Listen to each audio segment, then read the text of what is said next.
What do you guys want to talk about? Like a bunch of narcotics. Pull up in that new. Since August, I've been attempting to watch the invasion angle, and oh my god, it's just as bad as everyone says it is. It took me about 4 months to finish because it genuinely felt like punishment whenever I had to open Peacock and watch another episode. I'm so thankful that it's over with now because that storyline is complete dog shit.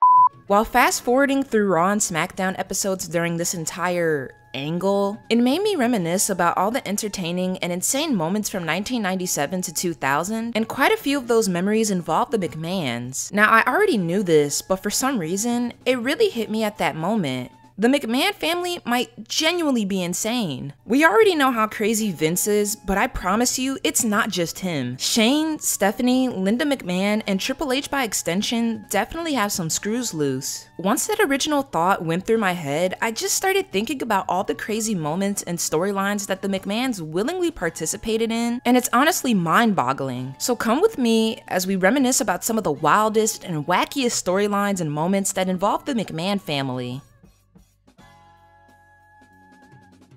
The Undertaker has always been this weird supernatural being that existed in WWE and made it his sole mission to invoke fear into every man, woman, and child, no matter the era. But in 1998 and 1999, this mofo took it to a whole new level. After joining back up with Paul Bearer, once he turned his back on Kane, The Undertaker announced that a so-called plague of evil would be unleashed on the WWF and created the Ministry of Darkness, and you couldn't even imagine the nefarious activities The Undertaker was about to get up to. And by nefarious activities, I mean embalming.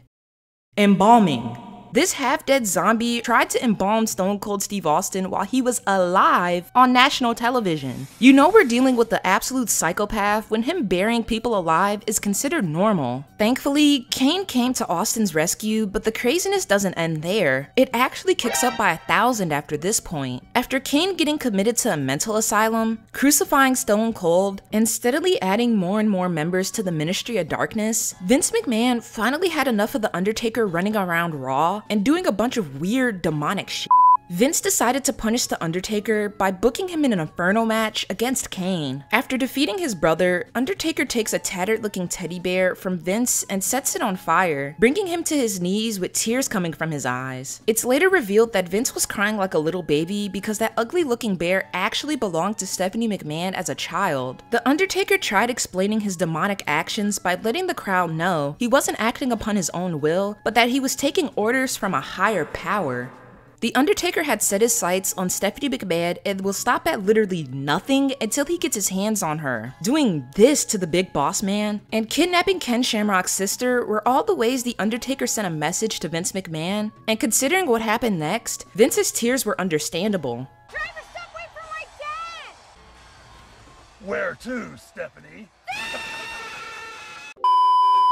By the way, that's how the pay-per-view ended, with the young girl getting kidnapped and screaming bloody murder. The Attitude Era, ladies and gentlemen. The very next night on Raw, after wreaking havoc on the WWF, The Undertaker finally got what he wanted and was going to marry Stephanie McMahon against her will and take control of the company. Just as Taker and Paul Bearer were about to seal the deal, Stone Cold Steve Austin comes and saves the day and crashes the wedding. The storyline is over and everyone goes home and lives happily ever after, is what I would like to say, but there's one huge question that's gone unanswered this whole time. Who's the higher power? I'm going to skip past all the corporate ministry stuff so I can get to the point because that's just a huge mess. Finally, after months of alluding to the higher power, who is actually the one who's been pulling all the strings, the corporate ministry was going to reveal who they really were, and you already know how this goes. I'm just gonna play the clip.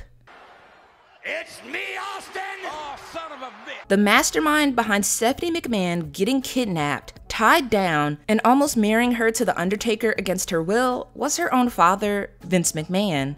Let's be real, Vince was never going to win the Father of the Year award, but this is an instant disqualification. Not only did Vince being the higher power make no sense at all, but it just highlights that he's one of the worst fathers on planet Earth, especially when this is his explanation. Love doesn't have any anything to do with it. It's just business. We still love you, Stephanie. Looking at the bigger picture, Shane and Vince teamed up with The Undertaker to torment Stephanie and the rest of the WWF in order to get the title off Stone Cold, which doesn't even make any sense for a couple of reasons. One of those reasons being was the fact that Austin wasn't even the champion when the Ministry of Darkness formed. It was The Rock. Secondly, what did Shane torturing his sister and Vince tormenting his daughter have to do with Stone Cold Steve Austin? Outside of kayfabe, this weirdo Vince cooked up a story where his young daughter would get tormented for months on end and would get abducted, traumatized, and all the above. I'm so serious when I say that I wish I could have a sit-down talk with Vince and pick his brain, because how do you even come up with this? I can't.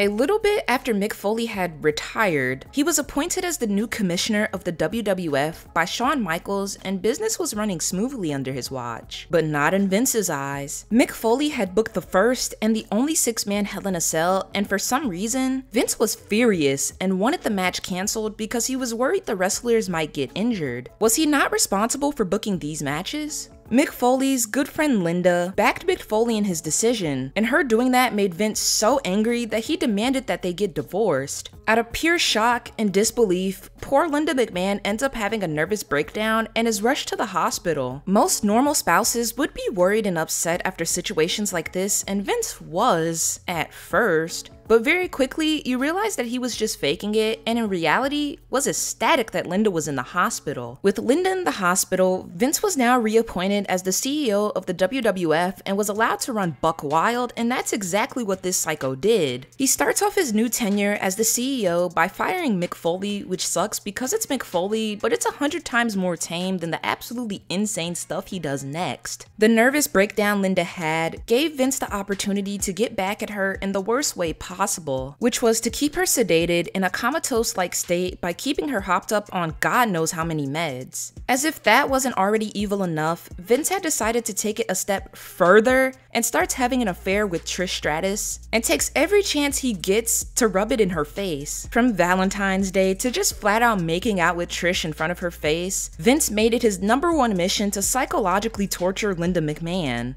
All of this because they disagreed about Mick Foley's booking decision? I don't know if it's just me, but personally, it sounds like this was just an excuse he used so that he could have a reason for wanting to get divorced from her, but moving on. Linda McMahon wasn't the only one who ended up catching strays, because once he got tired of humiliating her, he started humiliating Trish Stratus. Even though Trish definitely deserves some comeuppance for being the evil side chick, the whole bark like a dog thing was just completely uncalled for and just plain gross. Linda wasn't the only one tripping off foreign substances, because Vince was drunk off power and was going on a complete power trip in the worst way, simply because he could, and besides, who was going to stop him? Stephanie McMahon, who's as equally crazy as her father, sided with him and 100% supported what he was doing with Linda, so who was left to stop Vince? Enter a returning Shane O'Mac. Absolutely disgusted with his father over how he was treating his mother, Shane made his return to the WWF and within no time challenged Vince to a street fight at WrestleMania 17 with Mick Foley as the special guest referee. This match was pure insanity with Trish turning on Vince, but the most satisfying part came towards the end when Vince was taunting and was about to hit Shane over the head with a trash can. Linda McMahon, for the first time in months, showed signs of life and stood up, which garnered an insane pop from the crowd, and kicked Vince right in the McMahon family jewels. That gave Shane the opportunity to set up for the first ever coast to coast, and God, it was so satisfying. Shane covers Vince for the 1-2-3 and gets the win for his mother's honor, and the two of them hug, which made for a very happy ending. Now, I'm not going to lie, because of how deranged Vince acted throughout this whole storyline, when Shane beat him, it felt so satisfying. But how am I just supposed to forget everything that happened before? Like, kayfabe or not, this story is very odd to say the least, and the whole time I was watching it, I was thinking, Linda really signed off on this? Like I said before, I just really want to know what goes on in this man's head. Now, I don't know about you, But after going down memory lane, I think it's pretty safe to come to the conclusion Vince McMahon hates his family. Granted, the two storylines I just talked about were the most egregious offenses, but this man has a track record of booking his children and his son-in-law in the craziest and weirdest storylines. You got the Kane and Shane feud from 2003, where he was once again defending his mother's honor after Kane gave her a pile driver on the entrance ramp. This feud was completely normal until it wasn't, because how do you go from a normal wrestling storyline to this? Why is this man writing scripts where his son gets his tennis balls electrocuted? I really want to know. Or the time Vince booked him and Stephanie in the first and only father-daughter I Quit match after a feud they were involved in during 2003, which partially stemmed from Stephanie having an issue with Vince having another affair. I don't know what the difference was between him cheating with Sable versus Trish, but for some reason this time, Stephanie cared and sided with Linda. And don't even get me started on the whole Katie Vick stuff, or the time this absolute weirdo pitched that storyline while Stephanie was pregnant, and when she declined, he goes, well, what about Shane instead? Why? Why was this even a thought to begin with? After thinking this all over, I've come to two conclusions. 1. Everyone in the McMahon family has screws loose, and 2. I have a couple screws loose myself that directly stem from watching all the crazy storylines WWE produced while I was a child. Wrestling, am I right? Anyways, I hope you guys enjoyed the video. Let me know which storyline that I talked about that you think is the most egregious. Don't forget to hit the like button, and if you want more content about the Attitude Era and the Ruthless Aggression Era, to hit the subscribe button. I'm GG, and the McMahon family is definitely weird.